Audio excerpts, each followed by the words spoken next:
The Scum Villain's Self-Saving System, Chapter 58, Hall of Delight, Hall of Fury, Hall of Sorrow. Audio source, wuxia-world-audiobook.com. Chapter 58, Hall of Delight, Hall of Fury, Hall of Sorrow. At first glance, the great beast appeared to be some sort of rhinoceros, a single horn curved like the crescent moon atop its head. But, opening its mouth and trumpeting, it spat out a giant scarlet python from its blood-red maw. The rhinoceros call mingled with the snake's hissing cry, creating an especially shocking clamor. Really? Black moon. Rhinoceros.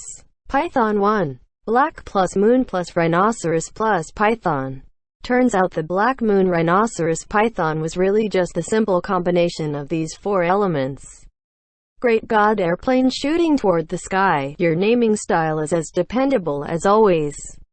Zhu Zhiling diligently moved to stand in front of Tin Longjun, conveniently covering Shen Qingqiu as well. Upon seeing Luo Bing, Shen Qingqiu had subconsciously moved closer to Zhu Zhiling's back. It wasn't that he was still fleeing Luo Bing at every opportunity, but that he had a guilty conscience and no face to see him. He didn't dare think what sort of mood Luo Bing would be in after seeing him breathe his last breath before his eyes for the second time. He could only subconsciously act like the bell thief who plugged his ears up, pretending that if the eyes could not see, the heart would not be disturbed. Tin Longjun raised an eyebrow, this expression also bearing a remarkable resemblance to Luo Bing. And he wouldn't hesitate to capture 200 black moon rhinoceros pythons to break the wards around the holy mausoleum. Peak Lord Shen, this son of mine really does hold some extraordinary feelings towards you. Shen Qingqiu had no retort to that. This was the demonic beast which, in the original work, could render even the endless abyss with its call. And for breaking into the holy mausoleum, Luo Bing had captured 200 of them for a single-time use. After the dust settled, Shen Qingqiu could finally see clearly Luo Bing had indeed single-handedly broken into the holy mausoleum. The holy mausoleum was both sacred land for the demon race and a forbidden area. Any native of the demon race would cherish and revere it, not daring to violate the grounds.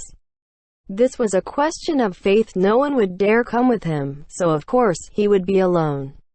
Tin Longjun closed his eyes for a spell. Opening them again, he said, "Your courage is commendable. It's just that while you yourself coming here is no big deal, you should not have brought along these two strays." Luo Bing calmly leapt from the rhinoceros python's head. The great beast had exhausted the last of its energy and, unable to continue any longer, fell to the ground with a loud bang. He fixed an unwavering glare on Shen Qingqiu, sparks bursting in his eyes, looking like he was both boiling with anger and about to cry. Shen Qingqiu suddenly had a delayed reaction. Just now he had dodged behind Zhu Zhiling. It looked too much like he was avoiding Luo Bing again. But now it was too late for any explanation. The one standing here was the male protagonist, the one the author stamped with the all-around strength to crush the protagonist into a paste. Shen Qingqiu finally found his voice to yell, "Go back!" Luo Bing didn't reply. He raised his hand, tossing over Shu Ya. Only after seeing Shen Qingqiu catch the sword did he turn towards the other two people standing in the mausoleum hall. Collecting two fiercely roiling balls of demonic energy in his palms, he shot straight over, not bothering to dodge. "You're starting to trade blows already?" Luo Bing's left hand smashed into Zhu Zhiling's abdomen, sending him flying without the least concern for his welfare. His right hand flew out to hit Tin Longjun. Shen Qingqiu was tense from head to toe, watching from the sidelines with rapt attention. And Tin Longjun caught the blow. Not retreating a single step, he smoothly turned his hand, sliding through Luo Bing's defenses to brush against his shoulder. Shen Qingqiu swore. At that moment, he heard Luo Bing's bones cracking inside his body. As if to validate this point, Luo Bing blinked, and without warning, spat out a mouthful of fresh blood. The entirety of his chin, neck, and chest was dyed a field of red, and the blood was still dripping down. Luo Bing wiped the corner of his mouth, looking like he was still at a loss. To speak the truth, it had already been very long since he had experienced a physical injury serious enough to make him spit blood. Wasn't the protagonist's halo an unbreakable, golden body laid down in law? Are you just picking on the son now that you're not picking on the dad? Tin Long Jun had only given Luo Bing a light pat on the shoulder, but that arm broke off again. Tin Long Jun wrinkled his brows, and Zhu Zhilang immediately picked it up for him, presenting it with both hands. Luo Bing didn't bother to wipe off all of the blood. An ominous glint flashing throughout his eyes, he reached to grab Shin Mo from its place on his back. Tin Long Jun said, "The sword is a good sword. It's a pity your technique is a hideous mess." Luo Bing called to Shen Qingqiu in a low voice. "Come with me," Zhu Zhilang said. "It's too late. 200 Black Moon rhinoceros pythons are only enough to hold open the Holy Mausoleum's wards for an instant, just enough to let you in." Luo Bing growled. "Then I'll use you two as blood sacrifices and open it one more time." Who could have expected, before Shin Mo completely left the sheath, it was suddenly pushed back in. He didn't know when Tin Long Jun had moved to stand behind Luo Bing, pressing the sword back into the sheath with one hand, actually keeping him from drawing the sword and causing trouble. Luo Bing reacted in a flash, turning to face the attack. Who would have thought that, no matter how fast he was, the Heart Devil sword could only be drawn 3 inches at the most before it was immediately pressed back down. After a few rounds of this back-and-forth exchange, Tin Long Jun seemed to have lost interest in playing with him. With a flick of his wrist, he stopped minding the Heart Devil sword and went to directly push down the top of his head. Luo Bing's eyes snapped open. A rich cloud of purple-black energy spun around the top of his head. Tin Long Jun lifted his hand. Giving a look at Luo Bing's snow-pale face, he commented impartially, "Looks like his mother." A cold voice came from one side. "The eyes look like yours." Tin Long Jun slowly turned his head. Shu Ya, glittering like frost and snow, was pressed across Zhu Zhilang's neck. Shen Qingqiu smiled faintly. "This good a subordinate, this close a nephew, there's nothing that's not worthwhile." "Tin Long Jun, shouldn't you reconsider your choices?" Zhu Zhilang said in a low voice. "Junsheng, this subordinate had a moment of carelessness." This moment of carelessness was hard enough to get. Shen Qingqiu had to spend a good amount of effort just to restrain him. Even when he wasn't in snake form, this man was just as slippery. Tin Long Jun said faintly, "Zhu Zhilang is a bit foolish, his character is very weak. If you do this to him, he'll be broken-hearted." Zhu Zhilang said weakly. "Junsheng, I didn't," Shen Qingqiu said, half sincerely. "My heart is not weak at all, but I'm broken-hearted that you're doing this to my disciple." "You release my disciple, I'll release your nephew. How about that?" Tin Long Jun spread out his hand. "I'm just afraid I won't be given the opportunity." In fact, Shen Qingqiu's palm was clammy with cold sweat, only his voice was cool and collected when he said, "I'm giving you the opportunity right now." Tin Long Jun said, "I mean, Zhu Zhilang won't give me the opportunity." Before his words had fallen, Zhu Zhilang suddenly threw himself at the point of Shen Qingqiu's sword. He had put extraordinary strength into this movement, really going all out with no regard for his life. Shen Qingqiu never suspected it could be a temporary feint. Startling, he subconsciously withdrew his sword. Just as he pulled back the tip of his sword, Zhu Zhilang seized the opportunity to escape, flashing back to Tin Long Jun's side. Tin Long Jun made a "see" gesture, smiling. "I told you, Zhu Zhilang is a bit foolish. If someone tries to blackmail me by threatening him, he'll seek death himself. Peak Lord Shen must never underestimate him by all means." Shen Qingqiu almost spat blood. As a hostage, Zhu Zhilang really had no value to speak of. Not only was he hard to pin down, after he had been seized with great difficulty there was no sense of achievement at all. Tin Longjun said, "Since my nephew has suffered this little grievance, it's only fair to recoup it on Peak Lord Shen's disciple." While speaking, his 5 fingers subtly curled. Luobing gave a stifled groan, fresh blood flowing from the corners of his eyes, but he still turned his gaze towards Shen Qingqiu with great difficulty. Clenching his teeth against the blood foaming from his mouth, he gritted out, "Go. Anywhere is fine. Just don't stay here." Shen Qingqiu snapped up his head, Shu Ya flying out to the front. Like white lightning streaking across the room, it stabbed towards Tin Longjun. He barely tilted his head as a blade brushed past his cheek, pinning itself into a mural far behind him with a clank. Tin Longjun said, "Your aim isn't very good." Shen Qingqiu slowly retracted his hand, a corner of his mouth curling up. "It's accurate. I hit the bull's eye."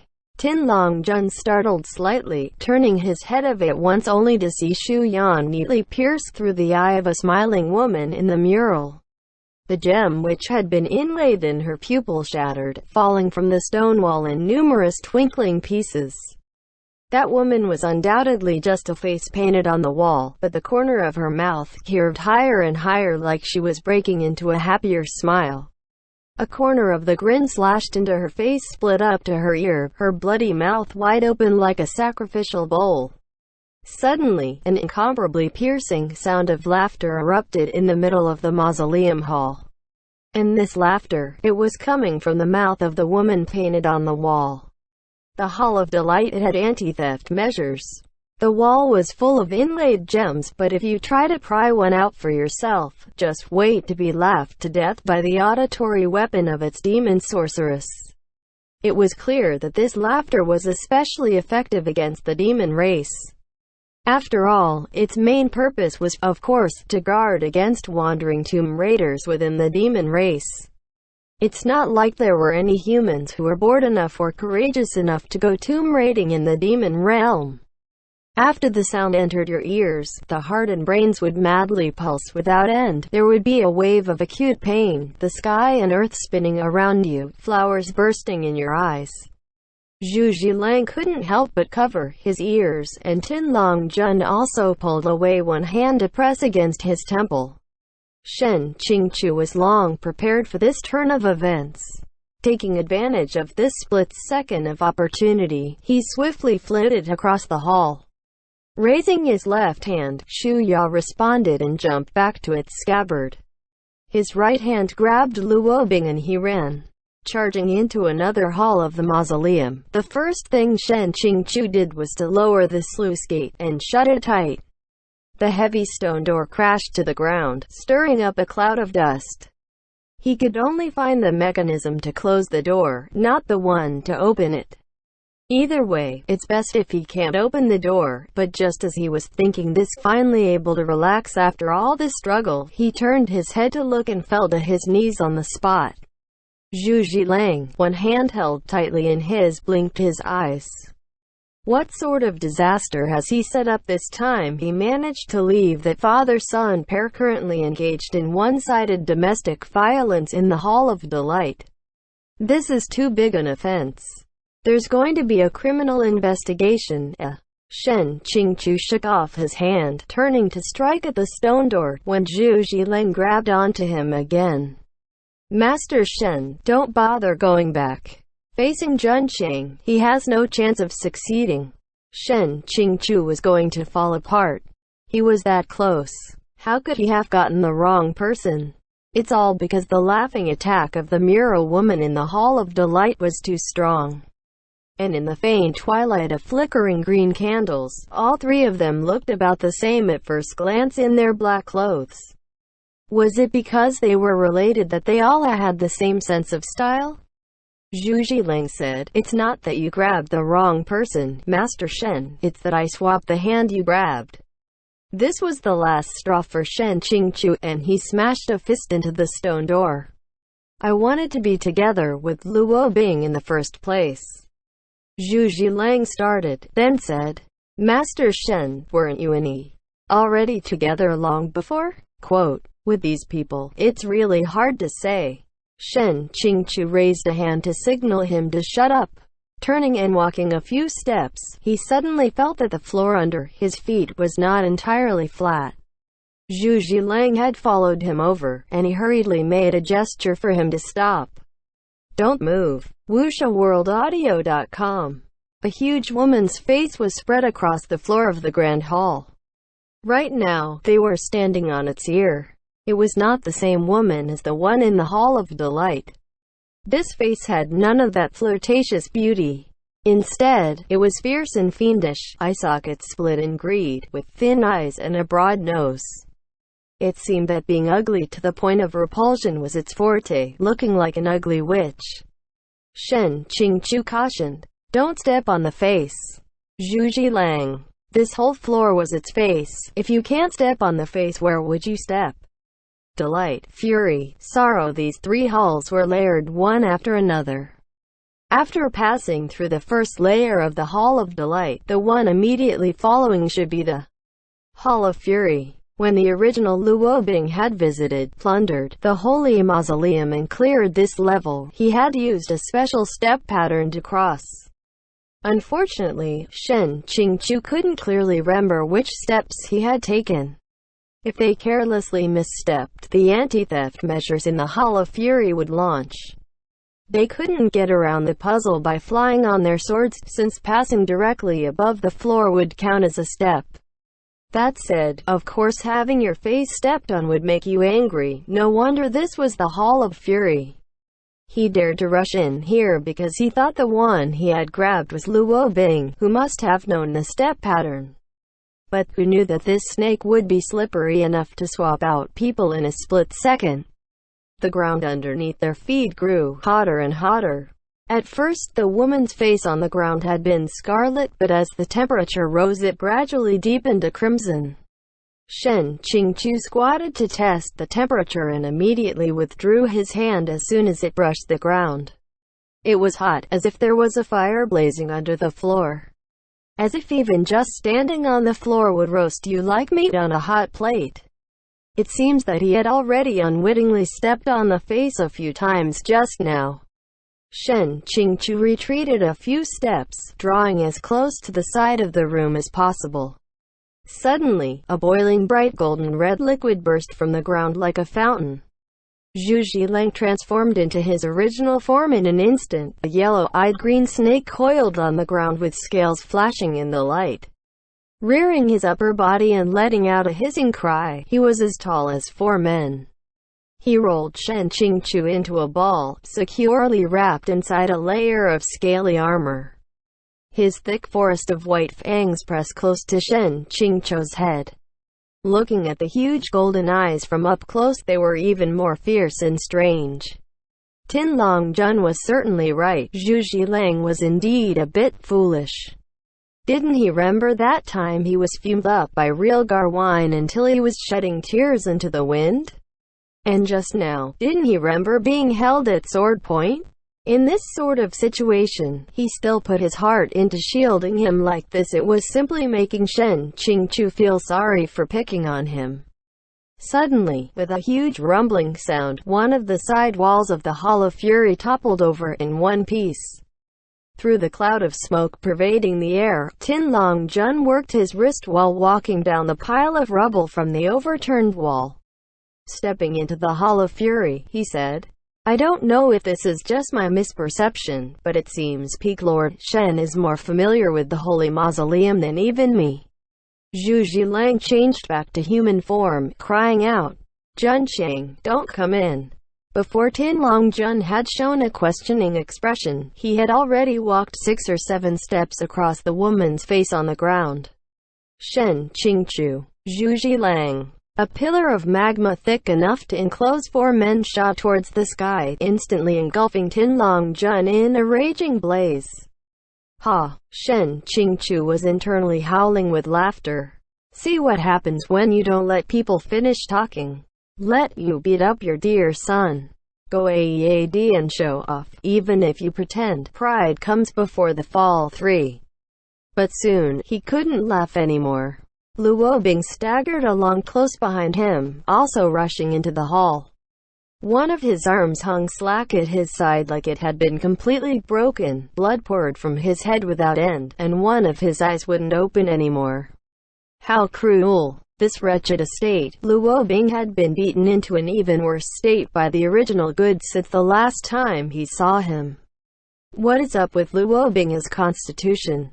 Why is this elder so fond of using force to educate him? This isn't Bison Peak. Zhu Zhileng ran frantic circles around that fiery pillar, too busy to care about the others. Lu Wobing carefully took in the scene in the hall and, lowering his head again to look, jumped off the pile of rubble, taking a few steps to arrive at Shen Qingzhou's side in a flash. This isn't scientific at all. How did he manage to know where to step to avoid triggering the mechanism at first glance? Lu Wobing seemed to have guessed what he was thinking, explained concisely, "Step on the acupuncture points." While speaking, the two had already crossed through the Hall of Fury, entering the next level. After the stone door was locked down, Shen Qingzhou couldn't help but take 2 more looks at Lu Wobing to make sure he hadn't gotten the wrong person this time. Shen Qingzhou stood at the periphery of the mausoleum hall, not daring to make a hasty move. The demon sorceress presiding over the Hall of Sorrow perched at the zenith of the hall. Raising his head to look, sure enough, a woman's face was painted on the ceiling, eyebrows drawn high and tight-knit, mellow and in deep lamentation. Sensing the presence of intruders, the face's eyes opened. Its features twisting into motion, the expression grew increasingly miserable. First, a few drops of water seeped from its eyes and pattered to the ground, and before long, a thick drizzle floated down from the high ceiling. He was just going to call a warning not to let this ghostly rain touch their bodies when Lu Wobing raised an arm to cover him, rushing directly across with the two of them shielded that way. In one moment of inattention, Shen Qingzhou had already been dragged through this level at top speed. The original Lu Wobing walked the path of exacting technique, but this matter right now, this method is really too simple and crude. Delight, fury, and sorrow, these 3 layered halls were a side story that dragged out for 200,000 words, but counting up the events just now, it wasn't even enough for 1 chapter. At least the Hall of Sorrow should have been dragged out for 10 chapters before it finished, but now, was it even enough for 3 lines? The system chirped out a notification, cut down on filler plot, refined storyline, B points plus 100. But this is really too much cutting. After exiting the 3 holy halls, there was a dark and still tomb passage. As soon as the two left the Hall of Sorrow, the green firelight gradually brightened, row after row stretching endlessly out into the distance. The anti-theft measures of the Holy Mausoleum were thorough to an insane degree, and last-breath candles were piled up everywhere like they grew on trees. Blind, drooling corpses, which had been wandering mindlessly in the tomb passage, shuffled over as they entered. With a cold and impatient look, Lu Wobing raised one hand, and they unwittingly let out a low chorus of hisses, a wheezing puff of breath filling their throats before they retreated back into the shadows with lowered heads. Without sparing a glance at Shen Qingzhou, Lu Wobing retracted his hand and said, "Let's go." Shen Qingzhou noticed a fierce redness on Lu Wobing's face, glaringly obvious under the dark green candlelight. It seemed that it was definitely not out of embarrassment. Before, every time Lu Wobing caught Shen Qingzhou, he would fix a fierce and rigid glare on him, but this time, he didn't even look. Seeing Shen Qingzhou's gaze, he even avoided his eyes, subconsciously using his unbroken left hand to wipe away the bloodstains by his eyes. Shen Qingzhou suspected that he had been poisoned, or that he had suffered too serious a knock on the head, but Lu Wobing's gait was still steady, so it didn't seem to be that sort of issue. He was just planning to open his mouth and ask about the situation when Lu Wobing rushed to get in his words first. "This body, are the spiritual veins working well?" Shen Qingzhou never would have anticipated this to be the first thing he said. "Startling," he replied. "They're normal." It seemed that every time they sunk into silence, the one to take initiative and break it was Luo Bing. He recalled that Luo Bing had spent 5 years' time restoring this body's spiritual veins bit by bit. Luo Bing nodded and said, "That's good. The other body, I preserved it for a few days, but it still withered in the end. If there were also problems with this body, that would not have been good. As soon as the soul left a body created by the sun and moon dew flower seed, it would die at once, withering and disappearing in a moment. For Luo Bing to have sustained it for several days, he didn't know how much spiritual energy he had wasted on this meaningless endeavor, and he still dared to storm the holy mausoleum alone right afterward." Shen Qingqiu's chest felt a bit stuffy, and he scrambled to find a topic of conversation with his thoughts in a scattered mess. Just now, Tin Long Jun seemed to have said that Luo Bing brought along these 2 strays. Shen Qingqiu asked, "Who else did you bring?" Luo Bing finally gave him a glance and said, "I came alone." End chapter.